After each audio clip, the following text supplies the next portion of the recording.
Hello mga kalahi! Nandito na naman tayo sa panibagong kwento ng pag-ibig ng inyong lingkod.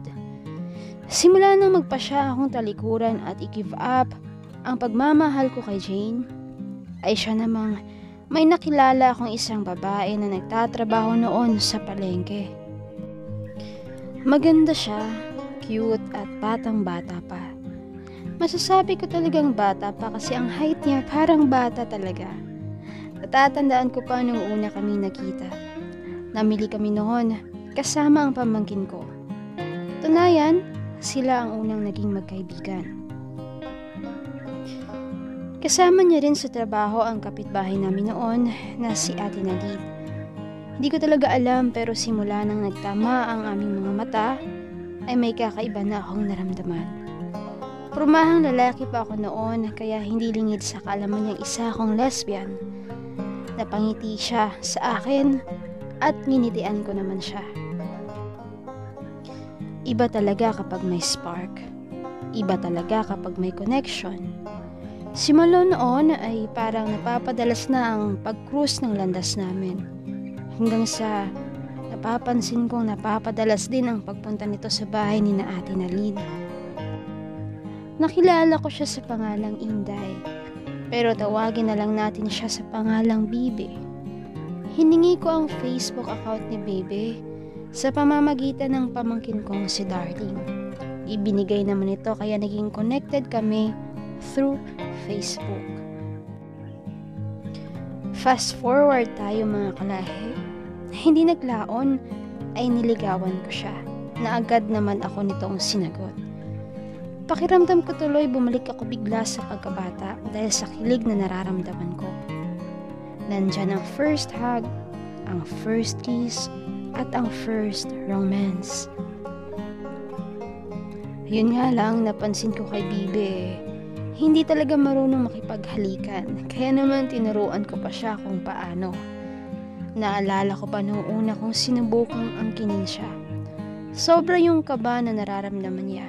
Alam kong hindi siya sanay sa mga ganitong gawain, kaya naman hindi ko na muna siya pinilit. Nakontento na lang muna ako sa tinatawag nating half body. Naalala ko pa noon na si Darling lang ang lagi niyang kasama sa kanilang bahay upang ipagpaalam itong doon matulog sa amin. Kumbaga, nilihim namin ang relasyon namin sa kanyang mga magulang. Naranasan ko talagang gawin ito noon na madalas ginagawa ng mga kabataan ngayon. Ang pagsisinungaling at ang mga walang humpay na alibay para lang makasama namin ang isa't isa. Naalala ko pa noong nagpunta dito ang napakasikat na grupo ng bandang AGs. Sobrang galing na galing ako sa grupo na to na bago pa man sila nagpunta dito ay napag-uusapan na naming sana Ages naman ang susunod na dumayo sa lugar namin. Hanggang sa nagkatotoo nga ito. Pero, alam nyo ba, kahit anino ng Ages hindi ko talaga nakita. Umuwi kasi kami ni Bibi noon, pagkatapos naming gumala. Iniwan namin ang kapatid ko, ang mga pamangkin ko. Nagpaalam kami ni Bibi na magpibihis lang at may kukunin, pero yun na nga, hindi na kami nakabalik dahil noong gabi na yon ay gusto ko na talagang may mangyari sa amin. At hindi naman kami nabigo. Isang buwan rin ang hinintay ko bago ko siya nakuha. Tandang-tanda ko pa kung gaano kasarap ang pakiramdam kapag nakuha mo na ang iyong gusto. Pero baka isipin ninyo na yun lang ang habol ko. Hindi kasi nagseryoso naman ako sa relasyon namin. Dahil kay Bibi ay natagpuan ko ulit ang sarili kong naging seryoso sa ngalan ng pag-ibig. Naturuan ko ulit ang sarili kong magmahal ng totoo kahit pa nagaling ako sa sakit dahil kay Miss M. Simula nang may nangyari sa amin ni Bibi, napansin ko na mas madalas na ito sa bahay. Wala pa ako trabaho noon kaya tambay ako lagi sa bahay. Hanggang sa naisipan ko mag-apply. November 2015, natatandaan ko pa noong nagtrabaho na ako. Hindi naglaon ay mas lumalim pa ang relasyon namin ni Bibi. Lagi siya sa bahay natutulog na para na kaming nagsasama. Siguro nga kasi mahirap na din talaga pigilan ang bugso ng mga damdamin namin.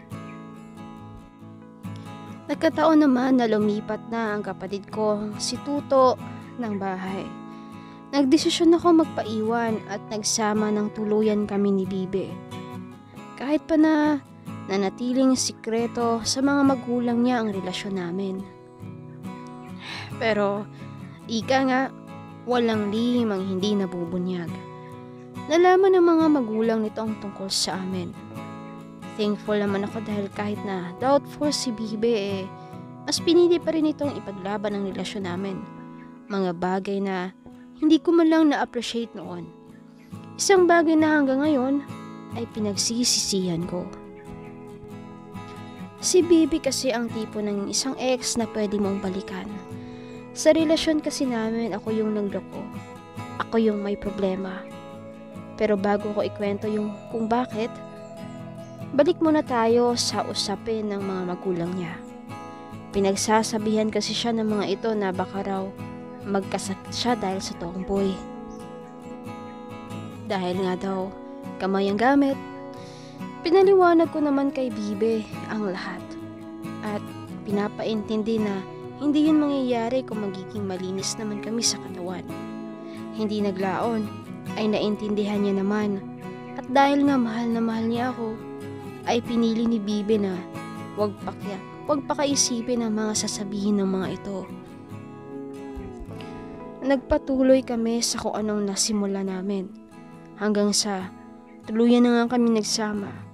Lumipat na rin kami ng matitirhan. Akma pang nadisgrasya ako at 2 linggong hindi nakapagtrabaho dahil sa pamamaga ng paa ko. Si Bibi ang naging gabay ko noon. Ang naging paa ko dahil di ako gaano makalakad. Ramdam ko ang pag-aalaga niya sa akin na labis-labis kong pinapasalamatan. Totoo nga na kapag wala na yung tao, ay saka mo mas ma-appreciate ang effort niya. Mga bagay na wala sa taong ipinagpalit ko sa kanya. Pero balik tayo ulit sa masasayang moment namin ni Bibi. Nagsimula kaming mag-board sa kalagitnaan ng problema dahil ngayon na disgrasya ako. Pero nakayanan naman namin lahat yon ni Bibi. Tunay ngang nandyan siya sa hirap at sa ginhawa. Pagkatapos kong makarecover sa mga sugat ko, ay nagtrabaho na ako ulit. Ako ang naging provider since ako naman talaga ang tumatayong lalaki sa aming dalawa. Si Bibi naman ay nagpatuloy sa pagtatrabaho sa palengke. Tumutulong din kasi siya sa gastusin nila sa bahay. Wala kasing trabaho ang mama at papa niya at pinsan lang nagkakaroon ng sideline. Pero ang naging setup namin noon ay ako talaga ang tigalaba. May allergy kasi si Bibi sa kamay at nakikita ko talaga ang hirap niya. Magaspang na nga ito dahil sa walang tigil na pangangati at pagkasugat, kaya naman nagpagpasyahan kung ako na ang maglalaba para sa aming dalawa. Since na bata pa si Bibi, napansin ko rin sa kanya na hindi siya masino pagdating sa bahay. Simula sa paghugas ng pinggan, pagwawalis sa loob at labas ng bahay, ay halos ako ang gumagawa. Noong una okay lang sa akin, pero minsan kapag nakakaramdam ako ng pagod sa trabaho, hindi ko talaga maiwasang wag mainis. Ilang beses ko siyang pinagsabihan sa mga bagay na mga gusto at hindi ko gusto. Pero ganun pa rin, walang pagbabago. Kaya naman madalas akong magbunganga. Nang kalaunan, naaawa na lang din ako kasi lalo na't hindi niya naman ako pinapatulan. Ni hindi siya sumasagot. Bagay na mas kinaiinisan ko pero ang ending ay naaawa rin ako lalo na kapag umiiyak na siya. Kaya naman saksakan din yung konsensyang nararamdaman ko pagkatapos kong magalit. Ako na din mismo ang nakikipagbate at nagsusorry sa kanya. Ganito lagi ang problema namin. Mga problema na kung iisipin ko ngayon ay napakamaliit na bagay lamang. Pero ito rin ang naging dahilan kung bakit unti-unti akong napagod sa relasyon namin. Dumating pa sa puntong hiningi ko sa kanya ang aking kalayaan. Humingi ako ng space pero hindi niya ibinigay. Hinawakan niya ako ng mas mahigpit. Nanatili siyang nakakapit sa isang taong unti-unti nang bumibitaw. Sabi ko pa sa kanya na huwag mong hintayin na magkasala ako sa'yo bago mo ako pakawalan. Ang mindset ko kasi noon na kapag binigyan niya ako ng space ay baka manumbalik yung kilig, na baka ma-miss ko siya, na baka ma-appreciate ko siya kasi wala na siya. Gusto ko ring isave ang relasyon namin kahit nagulong-gulo na ako sa nararamdaman ko noon. Habang nasa gitna ako ng kaguluhan, saka ko naman nakilala si Mek, ang bago naming katrabaho, at aminado akong natukso ako. Nagkaroon kami ng relasyon. Doon na nagsimulang nagkandaloko-loko ang buhay ko at ang relasyon ko kay Bibi. Hanggang dito na lang muna mga kalahi ang kwentong ilalahad ko sa inyo.